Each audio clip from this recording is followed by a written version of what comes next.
শুনছো ভাবনাতীত, এমন কিছু ঘটনা যার কোনো ব্যাখ্যা হয় না। সঙ্গে আমি Shubhankar. Hello and welcome back সবাইকে। শুনছো ভাবনাতীত। আমি শুভঙ্কর রয়েছি তোমাদের সঙ্গে। আশা করছি তোমরা সকলে খুব খুব ভালো আছো। আর আজকের ঘটনাটা কিন্তু একটা হাড় হিম করে দেওয়ার মতো সত্যি ভৌতিক ঘটনা। আর যে ঘটনাটা আমাকে পাঠিয়েছে সে আজ আমার স্টুডিওতে আসছে। তার সঙ্গে আমার একটা লাইভ রেকর্ডিং থাকবে আজকের ঘটনার শেষে। তাই কিন্তু ঘটনাটাকে শেষ অবধি শুনতে ভুলো না। আশা করছি তোমাদের সকলের যে ঘটনাটা খুব ভালো লাগবে। আর যদি ভয় পেতে ভালোবাসো তাহলে কিন্তু এই ঘটনাটা তোমার জন্য। সাবস্ক্রাইব করে, পরিবারের সদস্য না হলে সাবস্ক্রাইব করে পাশে থেকো। আর ভালো লাগলে বন্ধুদের সঙ্গে, ফ্যামিলির সঙ্গে শেয়ার করো। কারণ তোমাদের শেয়ার কিন্তু আমাদের অনেক মোটিভেট করে। লাইক করো, তাহলে আমরা আরো মোটিভেট হই তোমাদের জন্য আরো ঘটনা নিয়ে আসার জন্য। তাহলে চলো কথা না বাড়িয়ে আজকের ঘটনাটা শুরু করা যাক। আজকের ঘটনা পাঠিয়েছেন সঞ্জয় সরকার। উনি যেরকম ভাবে পাঠিয়েছেন আমি সেরকম ভাবেই তোমাদেরকে শোনাচ্ছি। আমি, আমার স্ত্রী এবং আমার মেয়ে, আমাদের তিনজনের ছোট্ট একটা পরিবার। খুবই আনন্দে সুখে আমাদের দিন কাটে। রীতিমধ্যে আমার জমিটাকে প্রমোটিং এ দিয়েছি। ঘটনাটা আজ থেকে প্রায় 8 মাস আগে ঘটা। জমি প্রমোটিং এ দেওয়াতে প্রমোটার আমাদের একটা ভাড়া ঠিক করে দেয়। সেখানে যাওয়ার পরেই সমস্যাগুলো আমাদের জীবনে ধেয়ে আসে। প্রথম যেদিন আমরা বাড়িটায় শিফট করি, বাড়িতে জলের ব্যবস্থা খুবই ভালো এবং সবকিছুই খুব ভালো। তাই আমাদের কোনো অসুবিধা হচ্ছিল না প্রথম প্রথম। কিন্তু বুঝতে পারিনি সেখানে যে এরকম একটা বিভীষিকা আমাদের জন্য অপেক্ষা করে আছে।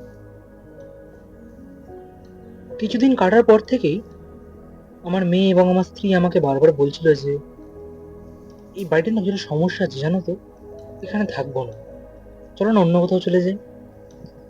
মেয়েও বারবার বলছিল যে বাবা এখানে আমার কেমন ভয় ভয় লাগছে, এখানে থাকবো না বাবা। আমি ব্যাপারটা অতটা পাত্তা দিইনি। সত্যি বলতে আমি কোনো অলৌকিক কিছু বা প্যারানর্মাল জিনিসে কখনোই বিশ্বাসী ছিলাম না। তাই এই ব্যাপারগুলোকে আমি কখনোই সেভাবে গুরুত্ব দিইনি। আমি ওদের আশ্বাস দিয়ে বলেছি সব সময় যে আরে দূর, এটা তোদের মনের ভুল, তোমাদের মনের ভুল এটা, আর কিচ্ছু নয়। কিছু নেই এখানে, স্যার আর তো কটা দিনের মধ্যে ফ্ল্যাট হয়ে যাবে আমাদের, তাহলে তো ভাবার কি আছে। যাই হোক, এরম ভাবে আরো বেশ কিছুদিন কাটছিল। রাতে যখন আমরা শুতাম, দুটো রুম ছিল। একটা রুমে আমি শুতাম, একটা রুমে আমার স্ত্রী এবং আমার মেয়ে শুতো। একদিন রাতে হঠাৎ আমার মেয়ে কান্নাকাটি শুরু করে। সেই আওয়াজ শুনে আমি দৌড়ে যাই পাশের ঘরে, গিয়ে বলি কি হয়েছে। আমার মেয়ে কাঁদতে কাঁদতে বলে বাবা একটা কালো ছায়া এখানে দাঁড়িয়েছিল, আমার দিকে তাকিয়েছিল। আমার খুব ভয় লাগছে বাবা, এখানে থাকবো না, চলো না আমরা চলে যাই এখান থেকে বাবা। আমি তো নিরুপায় তখন। কোনো রকম সেদিন ওকে বুঝিয়ে বাজিয়ে ঠাকুরের নাম ঠাম করে সেই রাতটা কাটলো। আমার মনে হলো যে আমার বাবা বেশি দিন হয়নি গত হয়েছেন। আমার বাবার ছবিটা ওই রুমেই রয়েছে। শুনেছি মৃত ব্যক্তির ছবি রুমে রাখলে নাকি এরকম জিনিসপত্র হতে পারে। তাই ঠিক করলাম যে বাবার ছবিটাকে উল্টো করে ঘরে রেখে দেবো। করলামও তাই। বাবার ছবিটাকে উল্টো করে রেখে দিলাম সেই রুমে। যথারীতি আমরা যে যার কাজে বেরিয়ে গেলাম। মেয়ে স্কুল চলে গেল, সবাই বেরিয়ে গেলাম। সেদিন দুপুরবেলা আমরা তিনজন একসঙ্গেই বাড়ি ফিরলাম। বাড়ি ফিরে দরজা খুলে সবেমাত্র বাড়িতে পা রেখেছি, হঠাৎ আমার মেয়ে আমাকে ডেকে বলে উঠলো বাবা এই দেখো, কি হয়েছে দেখো, কাণ্ড দেখে যাও। আমি দৌড়ে গেলাম দেখতে কি হয়েছে। গিয়ে আমি যা দেখলাম সেটা দেখার জন্য কিন্তু আমি একদম প্রস্তুত ছিলাম না। আমি দেখলাম আমার বাবার যে ছবিটাকে আমি উল্টো করে রেখেছিলাম সকালে, সেটা আবার সোজা হয়ে গেছে। এ কি করে সম্ভব? ঘরে কেউ আসেনি, কেউ যায়নি, ছবিটা উল্টো ছিল, সোজা কি করে হয়ে গেল? এবার যেন আমিও হালকা হালকা ভয় পেতে শুরু করলাম। তাও নিজের মনকে বুঝ দিলাম যে ঠিক আছে, যা হয়েছে হয়েছে, আর আর তো কয়েকটা দিনের ব্যাপার। ফ্ল্যাটটা উঠে গেলেই আমরা তো এখান থেকে চলেই যাব। বেকার চাপ নিয়ে লাভ নেই, যা হয়েছে হয়েছে, এই ভেবে কাটিয়ে দিলাম। কিন্তু এবার যেন ওখানে থাকতে আমিও হালকা হালকা ভয় পাচ্ছি। যদিও ব্যাপারটা এত অবধি থাকলে এটা নিয়ে এত ভাবার মতো কিছু থাকতো না, কিন্তু ব্যাপারটা এখানেই শেষ নয়। একদিন রাতে আমি ঘুমোচ্ছি, হঠাৎ আমার দরজায় জোরে জোরে ঠকঠক হতে শুরু করলো। আমি ধর্মড়িয়ে ঘুম থেকে উঠলাম। কি হয়েছে? শুনলাম আমার স্ত্রী দরজার ওপার থেকে আমাকে ডাকছে, খুবই কাতর কণ্ঠে ডাকছে। আমি দৌড়ে গিয়ে দরজা খুললাম, দিয়ে বললাম, কি হয়েছে? দেখি সে কাঁদতে কাঁদতে আমাকে বলল, দেখো, দেখো গিয়ে দেখো মেয়ে কেমন করছে, আমার খুব ভয় করছে, তাড়াতাড়ি চলো। হুড়মুড় করে দৌড়ে গেলাম ঘরে। গিয়ে যেন আমার পা দুটো পাথরের মতো দরজার সামনে জমে গেল। এ কি দেখছি আমি? আমার মেয়ে খাটের ওপর শটাং বসে রয়েছে। আমার মেয়ের কোমর অব্দি চুল, সেই সব চুল মুখের সামনে এনে বিভোর হয়ে বসে রয়েছে। ওকে দেখে যেন ভয়ে আমারও শরীর ভারী হয়ে গেল। ওকে ছোঁয়ার পর্যন্ত আমার সাহস হচ্ছে না। আমি ভয়ে দূর থেকে বললাম, মা, মা কি হয়েছে তোর মা? মা। ও একভাবে চুপ করে বসে আছে। এবার যেন ভয়ে ধীরে ধীরে আমার মাত্রা ছাড়ালো। একটু কাছে এগিয়ে আমি আবার বললাম, মা, মা তোর কি হয়েছে মা? এরপর যে ঘটনার সম্মুখীন আমি হলাম সেটা আমি কোনোদিন ভুলতে পারবো না। আমার মেয়ের গলাই পাল্টে গেছে। সে খুব ভারী কি গলায় আমাকে বলে উঠল, এই বাড়ি ছেড়ে চলে যা, এক্ষুনি চলে যা এই বাড়ি ছেড়ে, তাহলে খুব খারাপ হবে। এই বাড়ি ছেড়ে চলে যা। এই কথা শুনে যেন আমার পায়ের তলায় মাটি সরে গেল। দিক বিদিক শূন্য হয়ে আমার গুরুদেবের ছবিটাকে আমি তাড়াতাড়ি করে নিয়ে এসে ওর হাত পায়ে ঠেকিয়ে আমি গুরুদেবের নাম করতে শুরু করলাম। নাম করতে করতে করতে করতে হঠাৎ যেন মাথা ঘুরে ও খাটে পড়ে গেল। ও পড়ে যেতেই তো আমার মুখের মধ্যে একটা ভয় আতঙ্ক বাসা বেঁধে ফেললো। এ কি হচ্ছে? তাড়াতাড়ি করে ওর চোখে মুখে জল দিয়ে কোনো রকম ওর জ্ঞান ফিরিয়ে আনলাম। জ্ঞান ফিরে আসতেই ও কান্নাকাটি শুরু করে, আমাকে জড়িয়ে ধরে। আমি বলি, কি হয়েছে তোর? কি দেখেছিস তুই? ও কাঁদতে কাঁদতে বলে, বাবা, বা কালো ছায়া মূর্তি আমার গলায় উঠে আমার গলা টিপে ধরেছে, খুব খুব কষ্ট হচ্ছিল। তারপর আমার আর কিছু মনে নেই। আর দেরি নয়, মেয়ের মুখে এই কথা শুনে আর যা আমি দেখেছি তারপরে এক মুহূর্ত আর এই বাড়িতে নয়। সঙ্গে সঙ্গে আমি গাড়ি বার করলাম, আমার স্ত্রী এবং আমার মেয়েকে নিয়ে সঙ্গে সঙ্গে রাতে 3টের সময় আমি বেরিয়ে পড়লাম এই বাড়ি ছেড়ে। চলে গেলাম আমার শ্বশুর বাড়িতে। রাত 3টের সময় আমার শ্বশুর বাড়িতে গিয়ে আমরা উঠলাম। তারা তো আমাদের দেখে অবাক, তাদেরকে সব ঘটনা খুলে বললাম। তারপর ওই বাড়িতে আর এক মুহূর্তের জন্য আমরা ফিরে যাইনি।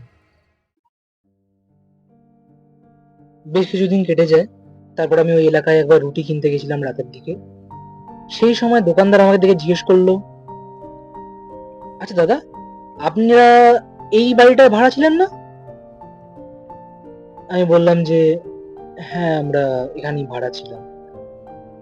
ছেড়ে দিলেন? তখন আমি দোকানদারকে একটা ছোটর উপর বিবরণ দিই যে আমরা কেন বাড়িটা ছেড়ে দিয়েছি। সব শুনে দোকানদার বলল, স্বাভাবিক দাদা, খুবই স্বাভাবিক। আসলে এই বাড়িতে এর আগেও অনেকে এসছে আপনাদের আগে, কেউ টিকতে পারেনি। এই যে ঘরটা আপনারা ছিলেন, ওই ঘরে একজন গলায় দড়ি দিয়ে আত্মহত্যা করেছিল। তারপর থেকে এখানে আর কেউ টিকতে পারে না। সেই জন্যই তো এখানে ভাড়াও কম। তাতে লাভটা কি হয় বলুন? যেই আসে কিছুদিনের মধ্যেই বাড়ি ছেড়ে দেয়। আমি হয়তো আমার সব প্রশ্নের উত্তর পেয়ে গেছি। সর্বদা এবার থেকে যেখানেই যাব, যাই করব, আগে সেই ব্যাপারে একটু হলেও জানবো। এরম ঘটনার সম্মুখীন যেন কাউকে না হতে হয়।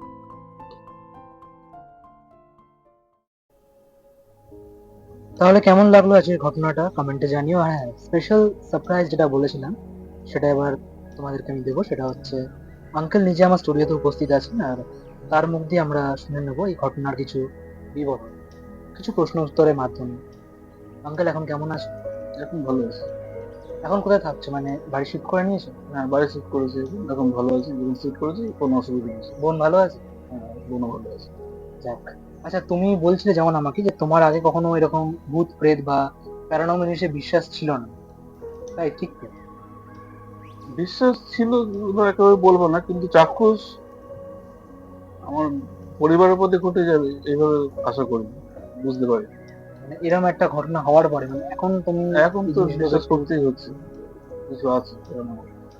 অ্যাকচুয়ালি যেমন আমরা বন্ধুরা আমরা আলোচনা করি যে ব্যাখ্যাহীন জিনিস বা যে ঘটনার কোনো ব্যাখ্যা পাওয়া যায় না, এরকম জিনিস না যতক্ষণ মানুষের জীবনে না ঘটছে মানুষ উপলব্ধি করতে পারে না। ঠিক বলছো তো? একদম। বাট ঠিক আছে, আশা করি যেন এই জিনিসটা কারোর সাথে না ঘটে। আচ্ছা আঙ্কেল, তুমি একটু খালি আমাদের লিসনারদেরকে বলো যে এই লোকেশনটা কোথায়, মানে আমাদের এখানে? এই লোকেশনটা হচ্ছে রবীন্দ্রনগর থেকে কিছুটা ভেতরে, কোন 3 নম্বর রবীন্দ্রনগর। মানে কুন্ডু অটো স্ট্যান্ডের আশেপাশে নাকি? আশেপাশে। তো যারা যারা মোটামুটি বেহালার লোকেশনটা চিনো বা রবীন্দ্রনগর লোকেশন চিনো, তারা আই থিঙ্ক আন্দাজ করতে পারছো আমি কোথাকার কথা বলছি। আচ্ছা, এই যে ওখানে একজন আত্মহত্যা করেছে, এটা তোমায় কে বলেছিল, মানে এটা আমি ওখান থেকে ফিরে যাওয়ার পর 1 সপ্তাহ পরে ওখানে দোকানে গেছি, রুটি, ওখানে একটা দোকান আছে, রুটির দোকান, রুটি করে। ওই দোকান থেকে রুটি কিনতে গেছি, তখন দোকানদার আমাকে জিজ্ঞেস করছেন যে আপনার উঠে গেছেন? আমি বলছি হ্যাঁ, এখান থেকে উঠে গেছি। বলছে কেন? আমি বলছি, এরকম অসুবিধা হচ্ছে, প্রবলেম হচ্ছিল, তার জন্য উঠেছি। বলছে হ্যাঁ, ওখানে তো একজন, ওই ঘরে একজন গলায় দড়িতে আত্মহত্যা করেছে। খুবই প্যাথেটিক একটা সিচুয়েশন, তোমরা বুঝতেই পারছো। ঠিক আছে, ঘটনাটা আই থিঙ্ক তোমরা তোমাদের এনজয় করতে তোমাদের ভালো লেগেছে, বাট এরকম জিনিস কিন্তু সত্যি খুব মানে ভাবনায় ফেলে দেয় যে কি ঘটলো, কেন ঘটলো, কি বৃত্তান্ত। ব্যাখ্যা চাইলেই সহজে দেওয়া যায়, কিন্তু সব ব্যাখ্যা কিন্তু সহজ হয় না। আঙ্কেল, তুমি কোনো মেসেজ দিতে চাইবে আমাদের লিসনারদেরকে? কি বলি যে সুপারন্যাচারাল পাওয়ার তো নিশ্চয়ই কিছু আছে, ভগবানের যেমন অস্তিত্ব আছে, নিশ্চয়ই শয়তানের অস্তিত্ব আছে পৃথিবীতে, এটা আমি উপলব্ধি করলাম। আর ঠিক, যেমন আমরা ভগবানকে উপলব্ধি করি তেমন কিন্তু প্যারানর্মাল জিনিসও আছে যেগুলো আমরা চোখে দেখতে পাই না। তাহলে আজকে এই অবধি ঘটনাটা রইলো, এখানে শেষ করছি।